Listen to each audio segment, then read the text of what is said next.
नमस्कार दोस्तों, मैं एस्ट्रोलॉजर सचिन स्वागत और अभिनंदन करता हूं अपने सभी प्रिय दर्शकों का। इस वीडियो में हम बात करने वाले हैं देवगुरु बृहस्पति की। बृहस्पति भाग्य, ज्ञान, धर्म, धन, संतान, सुख के कारक ग्रह हैं, शुभ ग्रह हैं, बुजुर्ग यानी वृद्ध ग्रह हैं। अगर गुरु अशुभ हो तो क्या होगा, ये भी जानना बहुत जरूरी है। किसी के पास कुंडली है, किसी के पास कुंडली नहीं है, किसी के पास सही कुंडली है, किसी के पास अधूरी कुंडली है। कुंडली है तो अच्छी बात है, कुंडली नहीं है तो बिना कुंडली के भी आप अपने शुभ अशुभ गुरु को पहचान जाएंगे।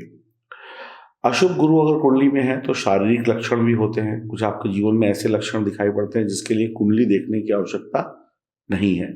जैसे किसी व्यक्ति को बुखार हो तो अगर उसका शरीर गर्म है तो थर्मामीटर लगाने की जरूरत नहीं है, पता चल जाता है बुखार है। थर्मामीटर तो बस इसलिए लगाते हैं कि बुखार 102 है कि 104 है। तो अगर कुछ लक्षणों से ऐसे ही पता चल जाएगा कि गुरु खराब है। बाकी कितना खराब है उसके लिए कुंडली की आवश्यकता होती है। तो गुरु अगर खराब है तो कैसे पहचाने, एक तो ये इस वीडियो का आधार है। गुरु खराब होगा तो परेशानियां ही परेशानियां होंगी। गुरु अगर खराब होगा तो आप जीवन में कभी तरक्की नहीं कर पाएंगे। ये आप लिख के रख लीजिए, कभी भी आपकी तरक्की नहीं हो सकती। भगवान भी आपकी मदद नहीं कर सकते, इतना भी आप समझ लीजिए। ये बहुत बड़ी बात मैंने बोली है। अगर गुरु खराब है तो भगवान भी आपकी मदद नहीं कर सकते। कहा गया है शास्त्रों में कि भगवान तक पहुंचने का मार्ग ही गुरु है। ये भी आप सबने सुना और पढ़ा होगा। गुरु सही है तो आप अफसर बनेंगे, बहुत बढ़िया जिंदगी जिएंगे। गुरु खराब है तो आप स्मगलर या चोर बन सकते हैं। गुरु कंजूस भी बनाता है, गुरु ऐश भी कराता है। गुरु खराब है तो अपनी व्यक्ति कमाई हुई संपत्ति को या तो व्यक्ति इस्तेमाल नहीं कर पाता या उसके पीछे लोग उसको लुटा देते हैं। लोग मौज करते हैं और व्यक्ति एक एक पैसा जोड़ता चला जाता है, व्यक्ति कंगाल हो जाता है। गुरु खराब हो तो कर्जा ही कर्जा चढ़ता है। गुरु अच्छा है तो बिना कर्जे के जिंदगी चल जाती है। गुरु जिंदगी शुरू करवाता है और गुरु ही जिंदगी खत्म करवाता है। शनि और गुरु का गहरा बड़ा संबंध है। चने का आपने देखा होगा, काला चना, काले चने को अगर आप देखिए तो काला चना जब तक उसके ऊपर छिलका चढ़ा रहता है तब तक वो शनि के कामों में प्रयोग आता है। जैसे ही उसके ऊपर से छिलका हट जाता है तो चने की दाल बन जाती है और वो देवगुरु बृहस्पति के काम आती है। तो शनि और गुरु का बहुत ही गहरा संबंध है। कई बार शनि को सही किए बगैर गुरु के रिजल्ट नहीं मिलते। कई बार शनि को अच्छा करने के लिए गुरु के उपाय करने पड़ते हैं। इसलिए मैंने यहाँ पर शनि की चर्चा करी और इसका एक जीता जाता उदाहरण है चना, काला चना। काले चने को शनिवार के दिन प्रयोग किया जाता है और चने की दाल को बृहस्पतिवार वाले दिन। चीज एक ही है, बस एक छिलके का फर्क है। गुरु को अगर नहीं सुधारा तो भगवान भी मदद नहीं कर पाएगा। ये बात मैंने आपको बताई। या तो पैदा होते ही गुरु आपका बढ़िया होगा, यानी आप जो जन्म लेंगे तो आपका गुरु बढ़िया होगा, या फिर गुरु को बढ़िया करने के लिए आपको उपाय करने होंगे। यही एक रास्ता है, अन्यथा कोई रास्ता नहीं है, चाहे आप कुछ भी कर लें। गुरु जो है बड़े बड़े रोग यानी बीमारियों का कारक ग्रह है। बृहस्पति खराब होगा तो बड़े बड़े रोग हो सकते हैं, जैसे कैंसर, ट्यूमर, ऐसे ब्रेन ट्यूमर, जो बड़े खर्चे वाले रोग होते हैं वो देवगुरु बृहस्पति कराते हैं। अगर आपकी सांस ठीक से नहीं चल रही है तो सबसे पहला सिम्टम्स है कि आपका गुरु खराब है। जिनको भी सांस से रिलेटेड प्रॉब्लम है, हृदय से संबंधित प्रॉब्लम है, लंग्स की प्रॉब्लम है, जिनको भी कोरोना जैसी बीमारी ग्रसित कर रही है, उन सबका गुरु खराब है। ये आप लिख के रख लें। घर में पैसा नहीं टिकेगा, गुरु खराब होगा। घर का सोना गिरवी हो जाएगा, घर का सोना चांदी खोने लगेगा और गुरु खराब होता चला जाएगा। अगर आपका सोना खो जाए या आपको घर चलाने के लिए सोना बेचना पड़े तो समझ लीजिए आपका गुरु खराब हो चुका है। अज्ञानता होना, यानी कि दिमाग का प्रयोग ना करे जो व्यक्ति, पढ़ा लिखा इंसान भी कई बार उल्टी सीधी बातें करता है, अज्ञानता की बातें करता है, तो उसका गुरु 100% खराब है। धर्म का विरोधी होना, आप जिस भी धर्म के हों और या अपने धर्म की बुराई करें या दूसरे के धर्म को नीचे गिराएं, उसका गुरु खराब है। वो व्यक्ति ना खुद अपने धर्म को अच्छा बना पाएगा, ना दूसरे को तो बना ही नहीं पाएगा, और व्यक्ति समाज में एक कीड़े की तरीके से रहता है और गंध फैलाता है। तो गुरु खराब की निशानी है।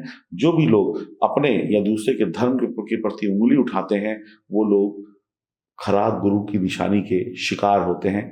ऐसे लोग सिर्फ बातें कर सकते हैं, पैसा इनके पास कुछ क्षणों के लिए हो सकता है, लेकिन अगर आप इनकी हिस्ट्री उठा के देखेंगे तो इनको कभी सुख नहीं मिलेगा। ये बस दूसरे के धर्म को उंगली दिखाते रह जाएंगे। जो आपका पिछला जन्म था उस पर अधिकार गुरु का होता है। ध्यान से देखें, ये काल पुरुष की कुंडली आपके सामने है। गुरु नवम भाव के स्वामी होते हैं। नवम भाव क्या है? आपका भाग्य है। जो आप पिछले जन्म में कर्म करके आए हैं उसके भाग्य के आधार पर आपका ये जीवन चलता है, और पिछले जन्म में किए गए कर्मों का फल आपके जीवन में मिलता है। ये सब आप जानते हैं, समझते हैं। तो जो देवगुरु बृहस्पति हैं वो आपके भाग्य के कारक ग्रह हैं। और 12वां घर देखिए कुंडली का, इसमें उसको मृत्यु का, मोक्ष का घर माना गया है। यानी कि अगला जन्म जो आपका होगा वो भी जो आप इस जन्म में कर्म करके जा रहे हैं उसके आधार पर ही होगा। तो देवगुरु बृहस्पति आपका पिछला जन्म और अगला जन्म दोनों को मेंटेन रखते हैं। तो गुरु के खराब होने पर या गुरु को सही न किए जाने पर आपका ये जन्म और अगला जन्म दोनों प्रभावित हो सकता है। तो इस बात को बहुत ध्यान से समझिए कि गुरु कितने इंपॉर्टेंट ग्रह हैं। और फिर से एक बार काल पुरुष की कुंडली को देखिए, इसमें पंचम, सप्तम और नवम भाव और 11वें भाव के कारक ग्रह आते हैं देवगुरु बृहस्पति। दूसरे, पंचम, सप्तम और नवम भाव के कारक ग्रह हैं देवगुरु बृहस्पति। दूसरा घर धन और संपत्ति का है। पंचम भाव ज्ञान, संतान और प्रेम का है, और सप्तम भाव गृहस्थ, व्यापार, जीवन साथी का है।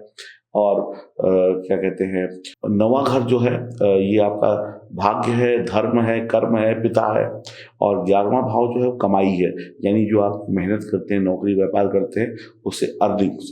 तो कितने महत्वपूर्ण भावों पर देवगुरु बृहस्पति अपना अधिकार रखते हैं। अगर सोचिए, गुरु अच्छा ना हो तो फिर आपके पास ना तो धन होगा, ना ही आप धन जोड़ पाएंगे। गुरु अच्छा नहीं होगा तो आपके पास ज्ञान भी नहीं होगा, संतान भी नहीं होगी, जीवन में प्रेम भी नहीं होगा।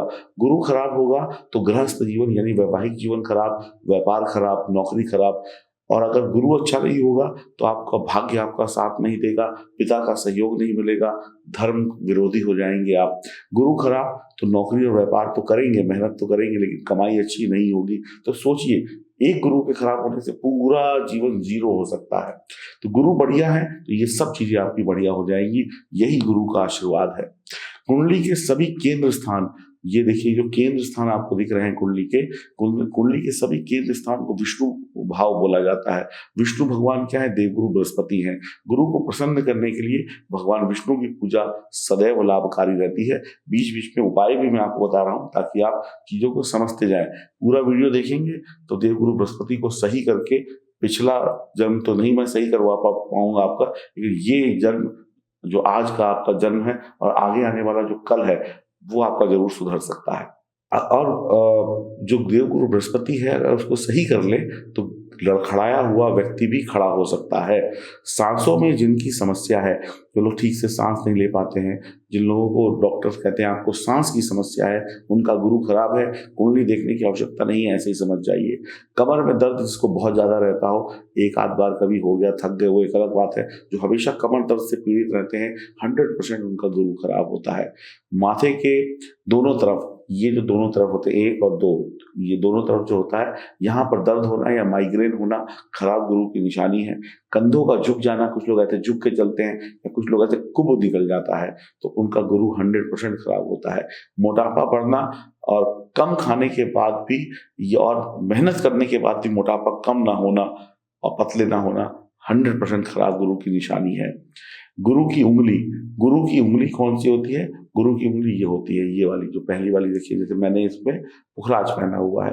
तो गुरु की उंगली का दबा होना या टेढ़ा मेढ़ा होना भी खराब गुरु की निशानी होती है। तो इन सब चीजों को समझिए। गुरु की उंगली का टेढ़ा मेढ़ा होना भी खराब गुरु की निशानी होती है। गुरु की उंगली का ये शनि वाली उंगली की तरफ ज्यादा झुका होना है, जैसे ऐसे आपकी उंगली ना ये ऐसे झुकी हो तो भी समझ लीजिए कि आपका गुरु खराब है। और शनि व गुरु की उंगली में छोटा बड़ापन होना, अब दोनों उंगलियों में थोड़ा छोटापन बड़ापन होगा, लेकिन बहुत ज्यादा छोटापन बड़ापन हो तो भी समझ लीजिए गुरु खराब है। कुंडली में यदि गुरु मकर राशि में हो तो यानी गुरु खराब। यदि गुरु का नीच भंग राजयोग बन रहा हो तो अच्छे रिजल्ट मिल सकते हैं, अन्यथा गुरु को खराब माना जाएगा। गुरु के साथ अगर राहु हो तो समझ लीजिए गुरु खराब है। 6वें 8वें या 12वें भाव में बैठा हुआ गुरु बुरी राशियों में हो यानी अशुभ राशियों में हो तो गुरु खराब है, या शत्रु राशियों में हो। यदि व्यक्ति में दया ना हो, जो व्यक्ति किसी पर दया ना करता हो, झगड़ालू हो, मारपीट करता हो, बदले की भावना रखता हो तो गुरु खराब। जो लोग जरूरत से अधिक प्रैक्टिकल होते हैं यानी भगवान में नहीं मानते, जो हो रहा है ये तो हो रहा है, हम तो कर्म को मानते हैं, बाकी भगवान नाम की कोई चीज नहीं होती, बहुत ज्यादा प्रैक्टिकल है, उनका गुरु खराब होता है। जो दान धर्म नहीं करते उनका गुरु खराब होता है। जो दान धर्म करने वाले लोगों को ज्ञान बढ़ाने लगते हैं, अरे ये ज्ञान दान मान देना बेकार है, उनका गुरु खराब होता है। जो लोग चैरिटी नहीं करते उनका गुरु 100% खराब होता है। मैं क्यों दूं, मैंने कमाया है, भगवान ने थोड़ा ना कमाया, मेरा है, मैं अपने पास रखूंगा, उनका गुरु खराब है। जो लोग सिर्फ धन को अपना मानते हैं उनका गुरु खराब है। जो लोग कंजूसी करते हैं और कंजूसी करके एक एक पैसा जोड़ते हैं उनका गुरु खराब होता है। बाकी ग्रहों की वजह से भी कमाया हुआ धन नष्ट होता है, लेकिन ये मेन कारण है गुरु के खराब होने के। ये जो पैसा आपने कमाया, हाय ये पैसा खर्च ना हो जाए, हाय ये पैसा मैं दान ना दूं, हाय ये पैसा मैं किसी को ना दूं, हाय ये पैसा मैं बचा के रखूं, तो समझ लीजिए ऐसे व्यक्ति का गुरु खराब है। लक्ष्मी का रूठना खराब गुरु की निशानी होती है। अशुभ ज्ञान या अधूरे ज्ञान का होना खराब गुरु की निशानी है। पैसा दिया हुआ किसी को वापस ना आए, उधार दिया हुआ पैसा वापस ना आए, फंस जाए, तो खराब गुरु की निशानी है। और अगर आपका काम करने का मैनेजमेंट खराब है तो ये खराब गुरु की निशानी है। जिसका गुरु खराब होगा वो खूब पार्टी, खूब मौज मस्ती करेगा, शराब, मांस मछली इन सब में पैसे लुटाएगा। जो लोग पुरखों की जमीन यानी बाप दादा की जमीन, दुकान, पैसा, प्रॉपर्टी को बेचकर ऐश करते हैं उनका गुरु खराब होता है। और अगर आप अपने बाप दादा की जमीन को बेचकर ऐश कर रहे हैं तो आपका गुरु खराब है। जीवन को चलाने के लिए अगर आपको अपने बाप दादा का सोना, चांदी, जमीन, जायदाद बेचनी पड़े तो 100% आपका गुरु खराब है। नौकरी का लंबे वक्त तक ना लगना खराब गुरु की निशानी है। बार बार नौकरी का छूट जाना, नौकरी में तरक्की ना मिलना, बॉस से डांट खाना खराब गुरु की निशानी है। जो व्यक्ति अपने गुरु को सम्मान ना दे, अपने शिक्षक को सम्मान ना दे जिससे उसने कोई भी शिक्षा प्राप्त करी है, पिता को सम्मान ना दे, पिता समान व्यक्ति को सम्मान ना दे, चाहे वो बॉस हो, चाहे वो कोई भी क्यों ना हो, तो समझ लीजिए उसका गुरु खराब है। संतान का ना होना या संतान होने के बाद भी संतान का सुख ना मिलना खराब गुरु की निशानी होती है। बुरा गुरु विवाह को देरी से कराता है। अगर आपकी शादी नहीं हो रही है, शादी में देरी हो रही है, कुछ भी कारण हो रहा हो तो गुरु 100% खराब है। पति का सुख ना मिलना शादी हो जाने के बाद खराब गुरु की निशानी होगा। अगर ससुराल में सम्मान ना मिले, अच्छा पति या पत्नी ना मिले, अपमान होता रहे, लड़ाई झगड़े होते रहे, तो खराब गुरु होगा ही होगा। नौकरी व्यापार में अच्छा करने के बावजूद भी ना पैसा मिले, ना सम्मान मिले, तो समझ लीजिए खराब गुरु हो चुका है। कई लोग के बाप दादा की इज्जत को उनका बेटा या उनका पोता मिट्टी में मिला देता है। बाप दादा ने खूब नाम कमाया, खूब पैसा कमाया, खूब इज्जत कमाई, लेकिन बच्चों ने उसकी इज्जत को मिटा दिया या उनके जीते जी मिटा दिया, तो समझ लीजिए गुरु खराब है। जो लोग गप्पे मारते हैं, खूब कहीं बैठ गए मीटिंग में या कहीं 4 लोग बैठे, इधर उधर की बातें खूब लंबी लंबी हाँकते हैं, उनका गुरु खराब होता है।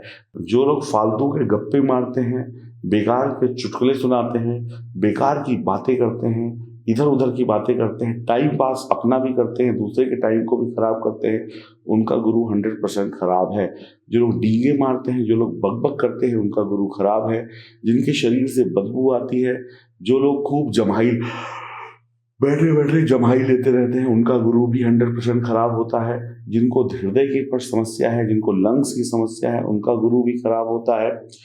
जो लोग ऐसी बीमारी से ग्रसित हैं जिस बीमारी का अता पता नहीं है लेकिन फिर भी बीमार हैं, उनका गुरु भी 100% खराब होता है। जिनको कैंसर, ट्यूमर या जो बढ़ने वाली बीमारियां हैं, मोटापा इत्यादि, उनका भी गुरु खराब है।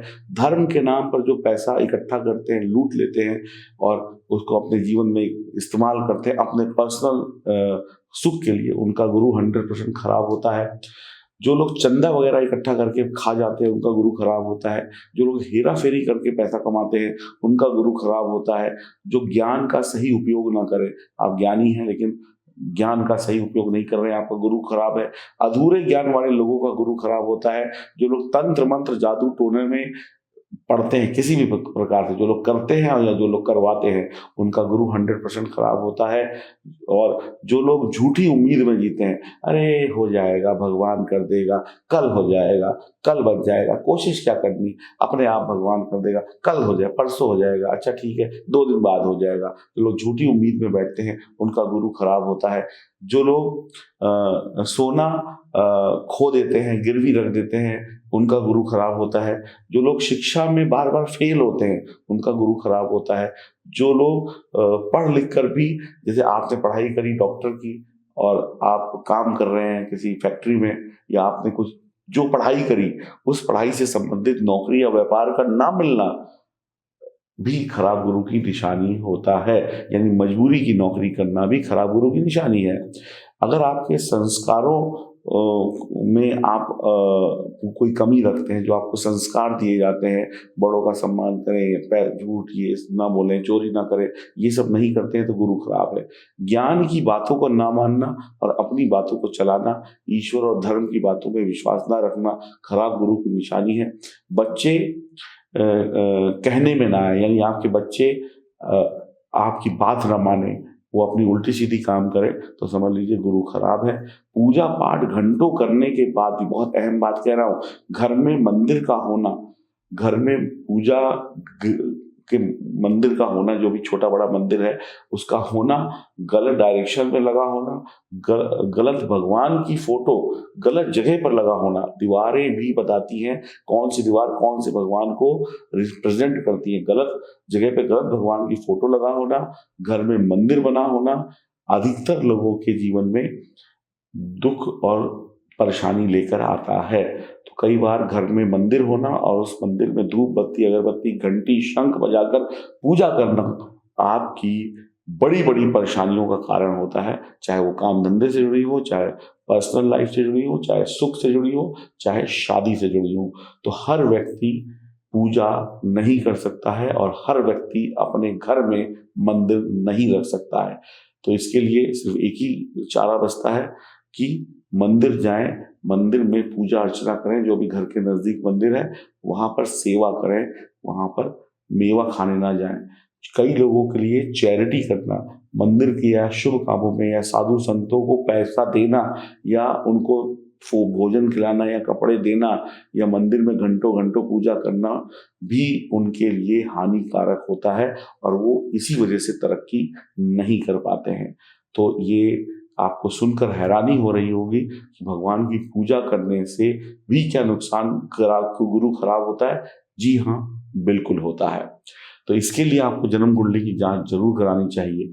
कई बार घर में 2 लोग रह रहे हैं या 4 लोग रह रहे हैं, किसी एक का गुरु खराब है और वो व्यक्ति पूजा नहीं कर रहा है, वो अपनी दाल रोटी चल रही है, लेकिन घर के 4 लोग खूब पूजा पाठ करने लग जाए, बाकी लोग, तो हो सकता है उन 3 लोगों का भला हो रहा हो, लेकिन वो चौथा व्यक्ति जो है उसका बहुत नुकसान हो रहा हो। अब मान लीजिए एक घर में 3 महिलाएं हैं और एक पुरुष है। जो पुरुष है वही घर में कमाकर लाता है, बाकी 3 महिलाओं में कौन है? मान लीजिए पत्नी है, माँ है, बहन है, ठीक है। तो अब जो व्यक्ति, मेन व्यक्ति जो है, जो कमा रहा है, जिसकी नौकरी है, वो बड़ा परेशान है। वो पूजा पाठ नहीं करता, वो बस जाता है अपना काम करके चला आता है, लेकिन सुखी नहीं है। लेकिन माँ भी 2 घंटे पूजा कर रही है, पत्नी भी 2 घंटे पूजा कर रही है, बहन भी 2 घंटे पूजा कर रही है, पिताजी भी पूजा कर रहे हैं, घर में बैठ के धूप बत्ती अगरबत्ती चल रही है और उनको कोई तकलीफ नहीं हो रही, वो सुखी संपन्न है। लेकिन चौथा व्यक्ति जो उनका बेटा है, उसका काम धंधा नहीं चल रहा और कुंडली दिखाई, सब कुछ ठीक है, ग्रह सही है, सब कुछ ठीक है, तो एक बड़ा कारण ये भी हो सकता है कि आपकी वजह से उसको नुकसान हो रहा हो। और ये व्यक्ति अगर खुद भी पूजा करने लग जाए आधा एक घंटा, तो फिर जो थोड़ी बहुत चल रही थी वो भी जीरो हो जाएगी। तो इसलिए कहता हूँ पूजा पाठ करने से पहले कुंडली जरूर दिखाइए कि क्या पूजा करनी भी है कि नहीं करनी है। कई बार गुरु यानी भगवान आपसे जब नाराज होते हैं तो वो आपसे कहते हैं कि मुझे पूजो मत, दूर रहो। अब आपकी माँ या आपका बॉस या आपका कोई भी व्यक्ति जब आपसे नाराज हो गया तो क्या कहता है आपसे, दूर रहो, दूर रहो, मुझसे बात मत करो, मुझसे बात मत करो। और आप उसी के अंदर घुसते चले आए, नहीं मैं तो बात करूंगा, मैं तो आपके गले लगूंगा, मैं तो ये करूंगा, तो निकाल के बाहर फेंक देगा आपको। होता है कि नहीं होता? कभी आप पति पत्नी है, अब मान लीजिए मियाँ बीवी में छोटी बड़ी कोई लड़ाई हो गई, पत्नी कहती है मुझसे बात मत करना, अभी मुझे गुस्सा है, अभी मैं, अगर आप उसी गुस्से में पत्नी के आगे पीछे उल्टी सीधी हरकतें करने लगे तो पत्नी और नाराज हो जाएगी या पति और नाराज हो जाएगा, तो लड़ाई बढ़ जाएगी। कुछ देर शांत होने के बाद अगर आप उसको मनाएंगे तो शायद बात बन जाएगी। तो ये जो कुछ देर की शांति है ना, हो सकता है ये कुछ सालों की शांति हो, आपकी कुंडली के हिसाब से कुछ जन्मों की शांति हो, ऐसा भी संभव है। तो कई लोगों को भगवान कहते हैं कि मेरी पूजा मत करो, तभी मैं तुम्हें अच्छे परिणाम दूंगा। और ज्यादा पूजा पाठ करने से गुरु खराब भी होता है और पूजा पाठ न करने से गुरु खराब भी होता है। तो आपको धर्म विरोधी नहीं बनना है, अपने धर्म को मानना है। ईश्वर की भक्ति घर में नहीं मंदिर में जाके करनी है। मेरे से बहुत सारे लोग अपॉइंटमेंट लेते हैं, मैं अधिकतर लोगों की कुंडली में जो देखता हूँ ज्यादा पूजा पाठ ही उनकी परेशानियों का कारण होता है। तो मैं ये नहीं कह रहा हूं कि भगवान को मत मानिए, धर्म को मत मानिए, लेकिन मंदिर जाके पूजा करिए। घर में मूर्तियों का होना, छोटी बड़ी मूर्तियों का होना, उग्र देवताओं की मूर्तियों का होना भी वास्तु दोष पैदा करता है और परेशानियां पैदा करता है। इस बात को समझिए। जन्म कुंडली को दिखाने के बाद ही तय करें कि पूजा करनी भी है या नहीं करनी। हो सकता है बिना पूजा के आपका काम बन जाए और पूजा करके आप अपना ही नुकसान कर रहे हो। तो गुरु के साथ शनि के उपाय करना भी जरूरी है। तो गुरु और शनि, जैसे मैंने आपको एक उदाहरण दिया था बीच में, चने की दाल और चने में क्या फर्क होता है, दोनों एक ही समान होते हैं। अब चने की दाल का दान करना, केले के पेड़ को लगाना, केसर या सोने का दान देना, ओम नमो भगवते वासुदेवाय नमः मंत्र का जाप करना, गुरु या पिता का सम्मान करना, अपने धर्म को मानना, धर्म विरोधी न होना, मंदिर या किसी भी धर्म स्थान पर जाकर वहां पर सेवा करना, आपका ये एक साधारण उपाय है गुरु को अच्छा रखने का। कुछ लोग केसर या हल्दी का टीका भी लगा सकते हैं। अब जो आपके कुल पुरोहित हैं, जो आपके गुरु हैं, उनका आशीर्वाद लेकर भी आप गुरु को अच्छा कर सकते हैं। अब जो भी लोग इस वीडियो को देख रहे हैं, जिनका भी गुरु, अपनी कुंडली को देखिए, अगर है आपके पास कुंडली, जो निशानियां बताई उनको भी देखिए। और अगर आपकी जन्म कुंडली में गुरु फर्स्ट हाउस में बैठा है यानी प्रथम भाव में बैठा है, तो क्या उपाय होगा आपका? कुल पुरोहित का आशीर्वाद ले, सोना पहने, 24 कैरेट गोल्ड पहने, और मंदिर का जहां निर्माण हो रहा हो, यानी घर के आसपास कोई मंदिर बन रहा हो, उसमें सीमेंट, बजरी, रेता का दान दें।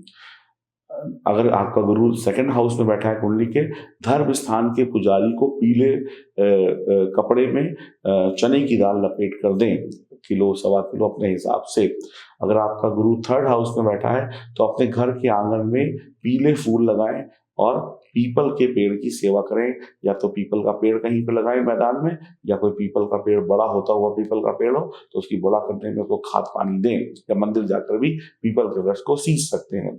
चौथे हाउस में अगर आपके गुरु बैठा हुआ है तो तीर्थ यात्रा करें, दूसरों के सामने अपने शरीर को नंगा ना दिखाएं, और क्या कहते हैं, प्रसाद मंदिर का ना खाएं, प्रसाद भंडारा वगैरह नहीं खा सकते आप। पांचवें घर में अगर गुरु बैठा है तो गेंदे के जो पौधे आते हैं या पीले फूल वाले जो भी पौधे आते हैं उनको आप लगा सकते हैं। गिफ्ट किसी से किसी भी प्रकार का नहीं लेना है, और गणेश वंदना करनी है। छठे घर में अगर गुरु बैठे हैं तो कुत्तों को मीठी रोटी खिलाएं। 600 ग्राम जो है चने की दाल 6 दिन तक लगातार किसी भी धर्म स्थान पर दे सकते हैं। सातवें घर में अगर गुरु बैठा है तो भगवान शिव को जल चढ़ाएं, पीपल के पेड़ को जल दें, और शादी के बाद ही आपका भाग्योदय होगा। आठवें घर में अगर गुरु बैठा है तो गले में पीला धागा या 24 कैरेट गोल्ड का स्क्वायर आप टांग सकते हैं या पहन सकते हैं। 10वें घर में अगर गुरु बैठा है तो लगातार 43 दिनों तक मंदिर में बादाम चढ़ाएं, साबुत बादाम छिलके वाले। और अगर आपका 11वें घर में गुरु बैठा है तो तांबे की चूड़ी या कड़ा आप पहन सकते हैं या पहन सकती हैं। 12वें घर में अगर गुरु बैठा है तो 12 नीले मोती कच्ची जमीन पर दबा दें या हल्दी या केसर का टीका लगाएं। इसके अलावा जो सामान्य उपाय है वो एक बार मैंने शुरुआत में भी बताए, बीच बीच में भी बताए, कुछ उपाय और बता देता हूँ। अपने गुरु को पूजे, भगवान शिव का जाप करें, पीतल के बर्तन का प्रयोग कर सकते हैं, उसमें पानी वानी पी सकते हैं। नाभि पर यानी नाभि जो होती है माथे पर और जुबान पर या कंठ पर टीका लगा सकते हैं आप केसर या हल्दी का। ये जो दोनों हिस्से हैं, जहाँ पर मेरी उंगली आपको दिखाई पड़ रही है, जहाँ मैं हिला रहा हूँ हाथ को, यहाँ पर केसर या हल्दी या चंदन का टीका लगाना भी लाभकारी रहेगा। धर्म से जुड़े रहें, धर्म विरोधी नास्तिक आप नहीं हो सकते। मांसाहार, बुरी चीजें, शराब वराब, ये जो उल्टी सीधी चीजें होती है, बुरे कर्म, इन सबसे दूर रहना ही आपको चाहिए। कमर में अगर बहुत दर्द है तो कुछ दिनों तक आप अपनी कमर की जो रीढ़ की हड्डी होती है उसकी दोनों तरफ भी चंदन या केसर या हल्दी का टीका लगा सकते हैं। और एक उपाय मैंने बताया था, जिनका भी गुरु 12वें घर में हो वो 12 नीले मोती जमीन में दबाएं। तो यहाँ पर जिस चीज से आप मिट्टी को खोदेंगे, कोई सुनसान जगह पर जो भी चीज आप प्रयोग करेंगे उसको वहीं पर साइड में कहीं डस्टबिन वगैरह में डाल कर लाएं। जो भी चीज लेकर जा रहे हैं खोदने के लिए या बाकी चीज कुछ भी हो, उसको घर वापस नहीं लाना है। और ये उपाय दिन में ही करना है, रात्रि के समय आप नहीं कर सकते हैं। और बाकी दिन कोई सा भी हो सकता है। और जो उपाय बताए हैं एक दिन में एक ही उपाय करिएगा। अगर ये सब कुछ कर लेते हैं तो सामान्य रूप से आप अपने गुरु को सही कर सकते हैं। मैं फिर कहूंगा अपने दर्शकों से, गुरु नहीं तो कुछ नहीं। तो अपनी जन्म कुंडली की जांच आप करा सकते हैं दिए गए नंबरों पर संपर्क करके। ये वीडियो कैसा लगा मुझे बताइए। और भी कुछ जानकारियां होंगी गुरु से संबंधित जो हम आपको वक्त वक्त पर देते रहेंगे। वीडियो अच्छा लगा हो तो सब्सक्राइब करिए, बेल आइकन के बटन को दबाइए, फेसबुक और इंस्टाग्राम पर भी हमें फॉलो करिए। हरि ओम।